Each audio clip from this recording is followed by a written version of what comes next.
diferente. Eu estou num lugar que eu acho que muitas mulheres gostariam de estar ou, em algum momento na vida, de passar. Ao lado de um médico que a paixão pela medicina fez com que ele saísse de São Paulo, viesse para os Estados Unidos para atender brasileiros.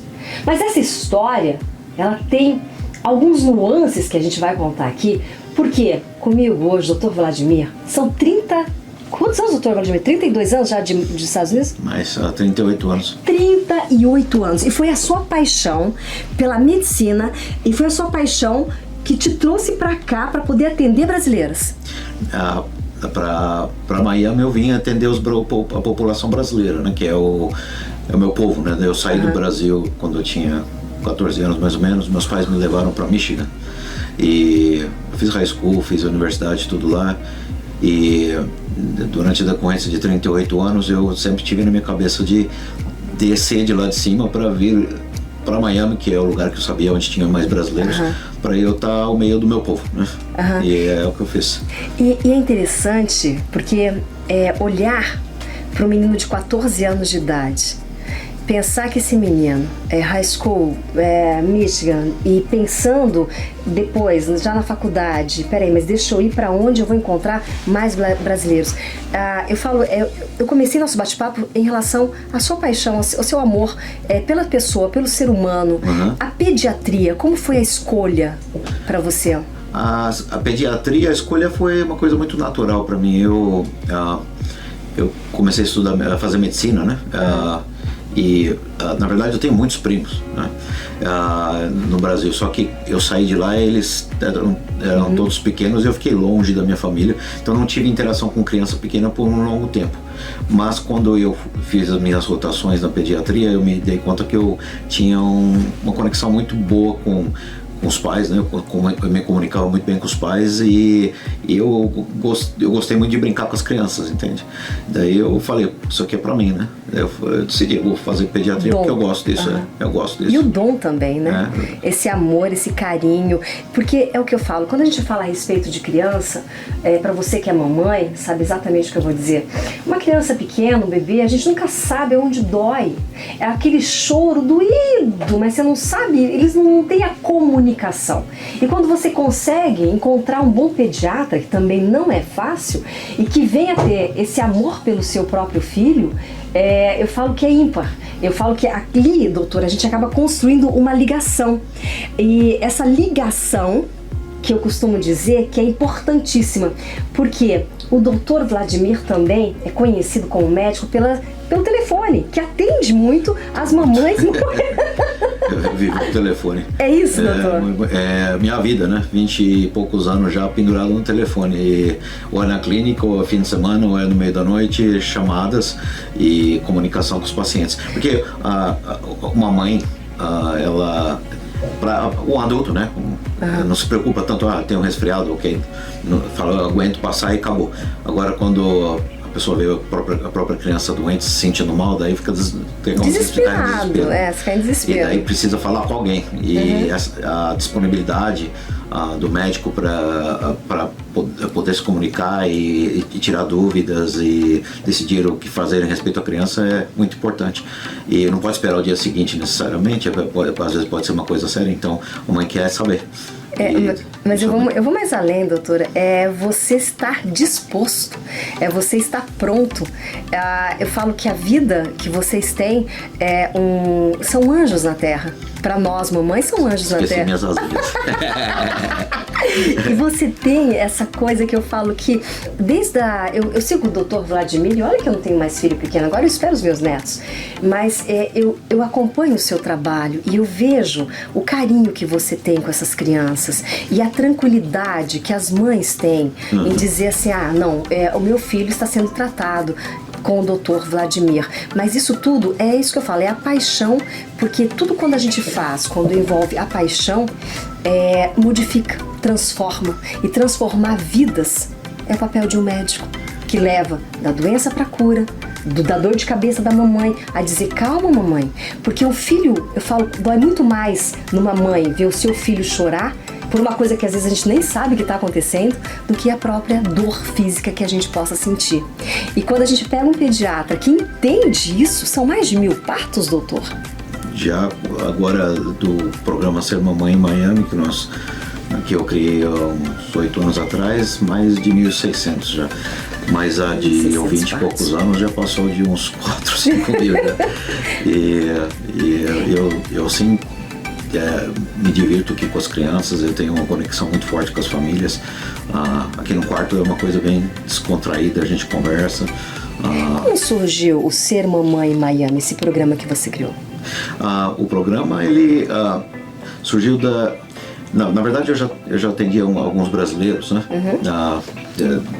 Eu trabalhei inicialmente, como eu falei anteriormente para você, a respeito eu tive uma clínica por 13 anos, mais ou menos, onde eu atendia a população local, brasileiros, todos os lugares, né? Só que eu sempre, quando eu vim para Miami, eu queria atender os brasileiros, eu queria muito atender o povo internacional. E daí eu decidi abrir minha clínica. Na verdade foi os últimos anos dos 13 anos, trabalhei numa clínica pública. Mas daí eu queria fazer minha clínica para fazer as coisas do meu jeito, para dar uma atenção diferenciada. Que é o que o público internacional precisa, né? O médico brasileiro, ele tem aquela reputação de estar disponível, de responder o telefone, mas não só isso, mas na consulta também conversar com o paciente. Então eu queria atender essa população internacional.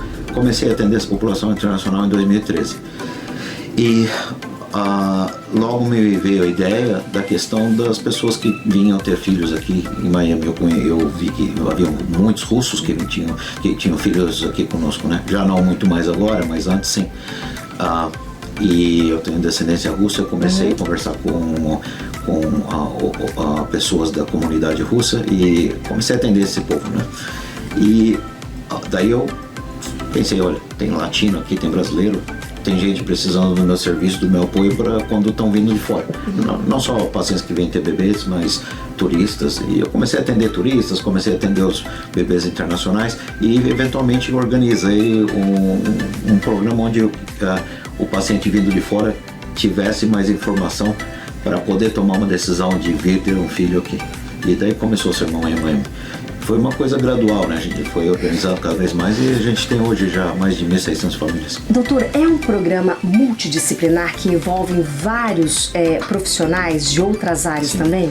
Sim, a organização começou de uma cooperação entre o meu serviço pediátrico e o serviço obstétrico, de uma clínica com diferentes médicos obstetras. O que abriu portas para mim foi o Dr. Ernesto Cárdenas, que é um dos médicos do grupo. Ele é muito conhecido com a comunidade latina aqui e ele agora é muito conhecido com as brasileiras também. Exato. É muito carismático.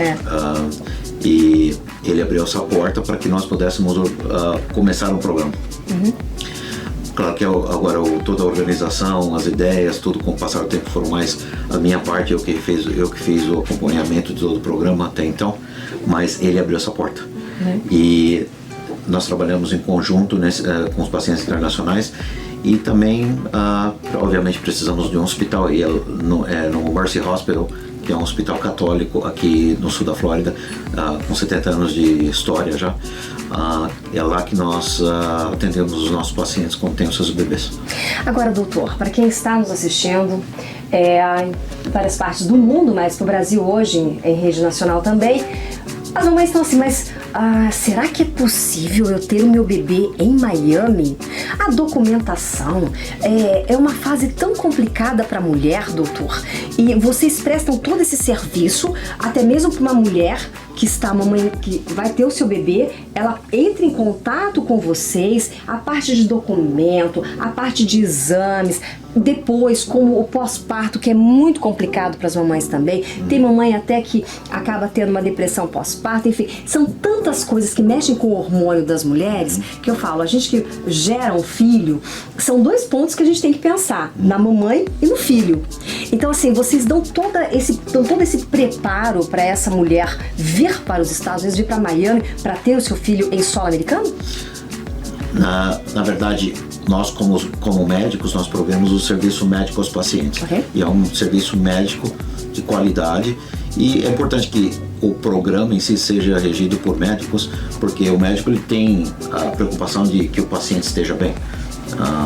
Oposto de organizações russas que traziam pessoas de fora antes aqui, que não tinham isso como o ponto mais importante, tá? Mas, claro, durante o passar dos anos, nós fomos organizando o programa mais e mais para dar esse suporte adicional, porque quem vem de fora precisa saber onde ficar, como funciona a questão de documentação, tem milhões de perguntas, milhões. E tudo isso a gente foi desenvolvendo, trabalhando e organizando para que o paciente venha aqui se sentindo bem seguro, já bem informado, mas não só a parte de vir bem informado, mas mesmo estando aqui, se existe alguma circunstância, você sabia, o hospital, eu adoraria ser dono do hospital, mas não sou. Então o Hospital Mercy, por exemplo, é um de 500 hospitais, é uma instituição muito grande e existe toda uma burocracia e às vezes ocorre um erro de cálculo deles, eles mandam uma conta astronômica para o paciente, que acontece em outros hospitais também, só que em outros hospitais a pessoa tem aquele susto, não sabe nem o que fazer. Mas conosco, devido a toda a nossa organização, nós sabemos já o que aconteceu e já damos o apoio ao paciente para resolver a situação. Então temos esse apoio aqui nesse aspecto. Também damos aulas preparatórias aos pacientes por Zoom, de lactância. Inclusive lactância, nós temos assistente de lactância que vai em domicílio após o nascimento do bebê para ajudar a mãe. Isso é muito importante, porque uma das coisas que estressam mais a mãe é o bebê nasce, eu tenho que dar leite, exatamente. E ficou no desespero. E esses primeiros 5 dias são estressantes às vezes. Então nós temos essa assistência de lactância. E também depois da volta ao país de origem, Brasil nesse caso, a gente continua disponível aqui para ajudar com qualquer outros assuntos, medical record, como é que fala? Recorrente. As informações do serviço médico que para passar o médico do Brasil. Que legal. Tudo isso a gente faz. Eu acho que são tantas perguntas que eu acho, o pessoal deve estar assim, pergunta isso, pergunta aquilo. Calma, gente, vamos devagar. O pré-natal, doutor, que no Brasil nós temos o hábito do pré-natal, desde que a gente descobre que está grávida. Aí você começa o bendito pré-natal. Aqui nos Estados Unidos tem pré-natal também? Não, com certeza, é o mesmo conceito. Claro que existem diferenças da maneira que é feito, mas a básica é o mesmo conceito. Para os nossos pacientes internacionais, nós recomendamos que fiquem no Brasil até uma gestação um ponto da gestação de 32 semanas, para que venham com uma gestação saudável, porque definitivamente ter um bebê nesse país é bom que seja um processo saudável e natural, sem complicações, porque tendo complicações aqui, apesar de eles estarem totalmente aptos a cuidar de qualquer problema, existe o fato de estar longe da família, do ambiente que a pessoa conhece, entende? Então a língua até mesmo pega também para muitas pessoas. A língua também. Isso aí cria. O ideal é ter um bebê aqui saudável. Então a gente fala, espera até 32 semanas, tudo estando bem, a chance de um problema ocorrer depois de 32 é muito menor. E daí o paciente vem para cá ao redor de 32, 33 semanas, faz o acompanhamento continua o pré-natal, né? Com os nossos médicos, eventualmente tendo bebê no Mercy com mais tranquilidade também, né? Tem essa tranquilidade. Além do pré-natal, como o doutor falou, olha, 32 semanas, mais ou menos a média, então eu já estou te dando assim um parâmetro para você que já está pensando nessa ideia de vir ter o seu filho aqui em Miami. Aí, doutor, feito isso, a pessoa chega hoje, nós temos uma variedade de partos humanizados, a cesárea, o parto normal. O que é aqui nos Estados Unidos? Existem os mitos e verdades. Desculpa, eu sei até mesmo essas perguntas. Mitos e verdades. Mas dizem que é mais parto normal, não é melhor fazer a cesárea. Como é que é, doutor?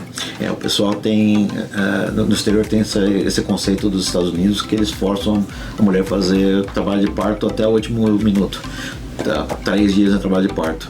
Olha, eu não estava lá 40, 50 anos atrás fazendo isso, mas eu sei que naquela época, antigamente, sim, a reputação surgiu disso, tá? Mas isso já não existe mais. Aqui nos Estados Unidos agora, a ideia é que o paciente querendo fazer um parto natural, que nós obviamente damos essa opção, que o parto natural ocorrendo bem, que não haja risco para o bebê, que continue até que o bebê nasça. Ou se em algum momento existe um risco para o bebê, daí é conversado para que seja mudado para uma cesárea, para que o bebê e a mãe estejam bem, porque o ponto final é que os dois saiam bem do processo, correto? Agora, também pelo outro lado, existe a opção de fazer uma cesárea caso os pais prefiram uma cesárea. Isso aí é dado como opção, não existe nenhuma resistência nesse aspecto. Então, olha, para você ficar bem tranquila, a opção aí existe e você pode fazer a sua escolha. Agora, para o bebê, doutor, o que é melhor? Em que sentido? No sentido do parto normal ou cesárea? Não, com certeza, parto normal na maioria das vezes. Como eu disse, existem fatores antes do nascimento do bebê, durante o processo de parto, que determinam sim ou não uma cesárea, né? Mas, em geral, uma gestação saudável, em geral, a preferência para o parto natural, entendeu? Feito isso, após parto, no Brasil, as pessoas saem do hospital já com uma relação de exames, já feitos ali no próprio hospital. E aqui nos Estados Unidos, doutor? O exame do pezinho, outros exames também, tudo feito? O protocolo é praticamente parecido com o que a gente encontra no Brasil? É bem similar, tá? Uma diferença é a questão do exame do pezinho, que agora mudou no Brasil, eles expandiram o exame do pezinho, mas mesmo expandido aqui continua sendo um teste que inclui muito mais doenças. São ao redor de 53 doenças no momento, tá? E isso aí é obviamente vantajoso. Mas no Brasil existe a opção de comprar um teste mais extensivo, mas aqui é feito como padrão. As outras coisas sim são similares, teste de audição, que na verdade eu faço na minha própria clínica, a oxigenação das extremidades para a questão de problema congênito cardíaco, e bilirrubina, todos bem padrão. Todos os protocolos. Questão da teste da linguinha também. No Brasil tem o teste da linguinha. Tem esse termo, né? Isso. É um teste padrão. Aqui não é feito como um teste padrão, é feito por avaliação pela assessora de lactância, que chama no Brasil. Isso, A assessora de lactância, ela determina se existe sim ou não um problema de frênulo que esteja limitando o processo de amamentação. Agora, o doutor comentou a respeito em relação à audição. A telemedicina que o doutor faz, hoje é possível detectar alguns outros problemas. Eu com meu bebê em casa, eu consigo detectar se existe a dor de ouvido ou existe um outro probleminha através da telemedicina, doutor? Olha, bom, primeiramente, 80% da diagnose vem da história. O que a mãe me conta. E mesmo não vendo a criança, a maioria das vezes já dá para ter uma ideia do que está acontecendo. Quando eu falo com as mães no telefone, eu já tenho mais ou menos uma ideia, tá? Mas o exame físico é sempre bom porque agrega. Agora, a telemedicina, você pode ver a criança, você pode observar como a criança está respirando, você pode até ver a boca da criança. Os pais muitas vezes me mandam fotos porque tem uma resolução maior. Tem bastante que pode ser feito por telemedicina. Só que a telemedicina, às vezes, ela cria limitações onde faz ser necessária uma visita presencial. Questão de dor de ouvido, por exemplo, como olhar um ouvido por telemedicina. Isso aí é meio complicado, né? Então, daí eu determino, baseado nisso, se eu vou falar para o paciente vir na clínica ou não. Dependendo da própria consulta de telemedicina, eu falo, ok, mãe, essa consulta a gente vai ter que continuar amanhã na clínica. Ou eu, por telefone, vou falar, olha, mãe, não marque telemedicina, que não é perda de tempo, é melhor vir direto na clínica, que eu preciso ver o ouvido, ou o que seja. Mas é quase que completo a telemedicina em si. Existem outras opções agora que estão surgindo devido à tecnologia e, na verdade, eu estou prestes a começar a implementar o uso de um equipamento que me permite enviar uma enfermeira em domicílio, e esse equipamento transmite som de coração, de pulmão, transmite imagem de ouvido e garganta ao vivo, para que eu possa fazer essa avaliação, e aí me leva a um nível de uma consulta quase igual como se fosse presencial, com mínimas limitações. Então, acontece que a enfermeira ela vai no local com esse aparelho, faz através da telemedicina, sim, com o doutor no consultório, a mamãe em casa, no conforto da sua casa, porque às vezes, né, gente, é trânsito, é outros filhos, é a correria do dia a dia, e não dá tempo de você tomar esses cuidados. E nunca, é o que eu falo, o bebê ele nunca dá um alerta, agora eu vou ficar doente, ou não estão. Não dá, não vem com manual de, né, como a gente fala, não tá com manual. Então é possível hoje uma enfermeira ir até o local e fazer esses exames, e aí sim passa pro doutor, e o doutor tem com mais precisão como diagnosticar aquele caso específico. Sim, e na verdade isso é a enfermeira ela está me auxiliando, na verdade, no processo de exame. Ela não faz o exame em si, mas ela transmite imagens, ela é treinada para transmitir as imagens que eu preciso, até a questão de exame abdominal. Quando eu olho uma criança, eu examino o abdômen de uma criança para ver se a criança tem dor. Quando eu aperto, eu estou olhando a expressão facial da criança, e elas são treinadas para posicionar a câmera para que eu veja, conforme ela aperte a barriga, eu veja a expressão do rosto da criança. E essa informação é o que eu faço no consultório, é a mesma coisa. Só que ela está me auxiliando nesse processo, né? E daí o importante é obter as informações que eu preciso. Dessa forma dá sim para obter essa informação. Doutor, a toda hora, a todo instante, a gente escuta uma doença nova. É um IT novo, agora uma gripe nova, agora... Enfim, como proteger as nossas crianças dessas... A gente fala assim, será que deixar que a criança fique solta para que ela tenha uma imunidade é bom, é ruim? A alimentação, uma alimentação mais saudável vai trazer uma imunidade maior para essa criança? Então, tantas doenças que cercam o nosso filho ao mesmo tempo, e como a mamãe protege essa criança que está em casa? As mamães, elas gostam sempre de proteger, né? Elas querem explorar, não quer que nada afete a criança, mas na verdade, quando você nasce para o mundo, e esse mundo é cheio de vírus. A gente sabe, o bom é que a gente sabe que a maioria das infecções que as crianças adquirem durante os primeiros anos de vida, e o resto da vida, na verdade, como adultos, são coisas benignas. São infecções virais respiratórias, gastrointestinais, são a maioria infecções virais leves que passam e não causam morte, normalmente não causam uma admissão ao hospital.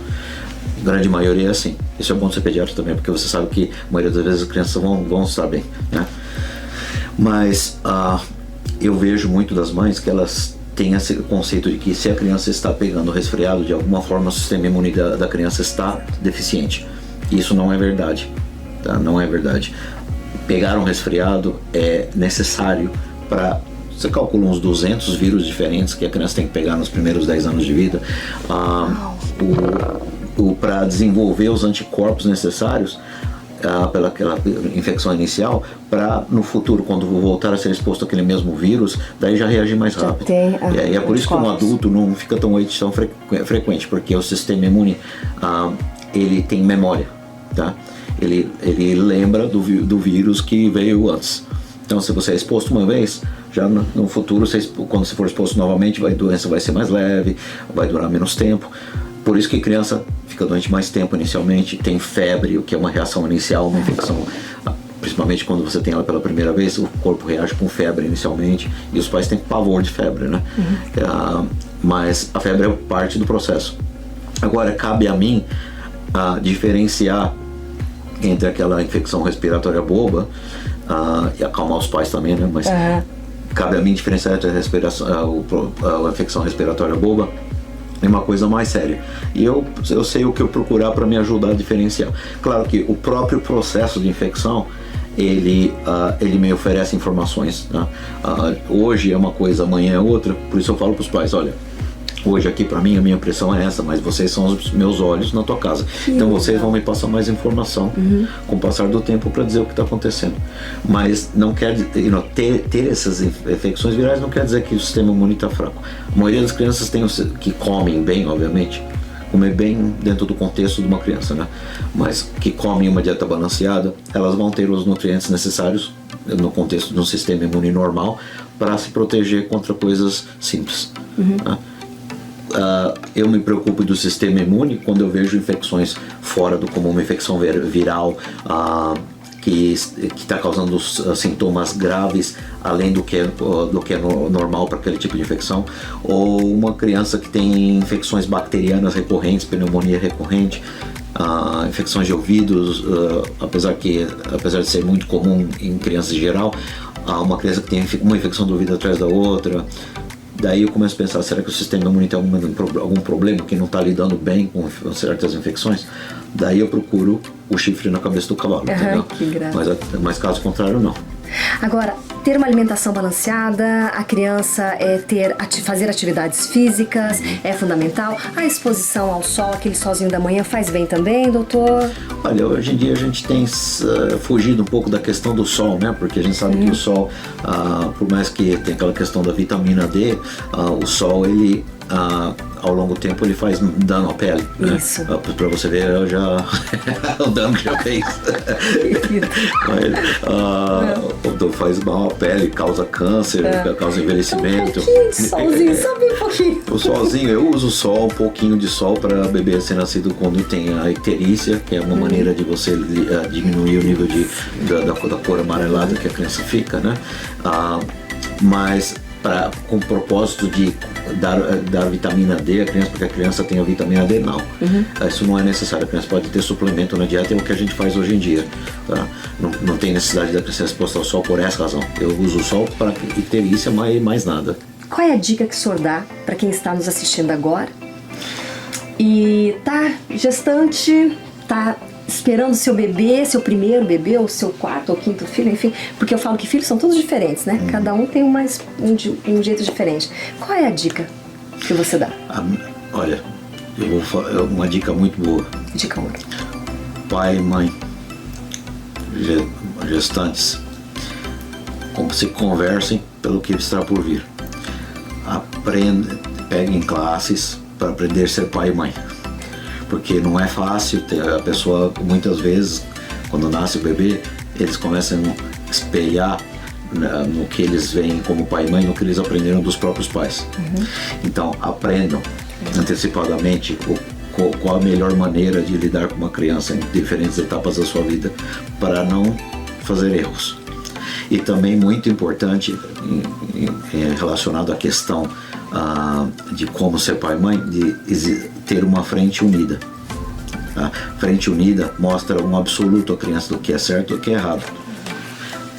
Quando você tem pai e mãe, seja um casal que está junto, e eu desejo a todos os casais, né, que fiquem juntos por anos e anos e anos, mas também é mesmo aqueles casais onde existe uma separação, independente de separado ou juntos, a mensagem tem que ser a mesma para a criança. Se você tem uma mensagem unida para a criança vai crescer muito mais saudável, vai saber o que é certo, o que é errado, e vai fazer as coisas direito. Não vai achar que é tudo relativo, entende? E eu sugiro isso aos pais, já uma coisa antes do bebê nascer, já começar a pensar nisso. Doutor, parabéns pelo seu trabalho. Obrigado. Que Deus continue te abençoando. Fazer o que eu faço. Que Deus continue te abençoando cada vez mais. E que muitas e muitas crianças que ainda vão passar por aqui tenham a felicidade, depois de muitos anos, te encontrar em algum lugar e dizer pra ti: eu fui só paciente. Eu acho que logo estar pegando os netos. Que esse seu bom humor, que esse sorriso solto, que essa alegria que conversa contigo transcende. É o que você passa. Por isso que quando as crianças estão aqui, elas sentem essa paz. Porque você emana paz. Você nos dá tranquilidade como pais e emana paz para os filhos. E é onde vem o quê? A cura. A cura através, imagina, a cura através das suas mãos. Então, doutor Vladimir, eu esperei muito por esse nosso bate-papo, porque eu te admiro demais. E eu posso te dizer que ainda vou ver meus netos sendo cuidados por ti. Obrigado. Obrigada, doutor. Foi um prazer falar com você. Prazer falar com você. Um beijo. Lindo. E eu fico por aqui. Obrigada pela sua audiência e até o próximo programa. Até lá. Tchau.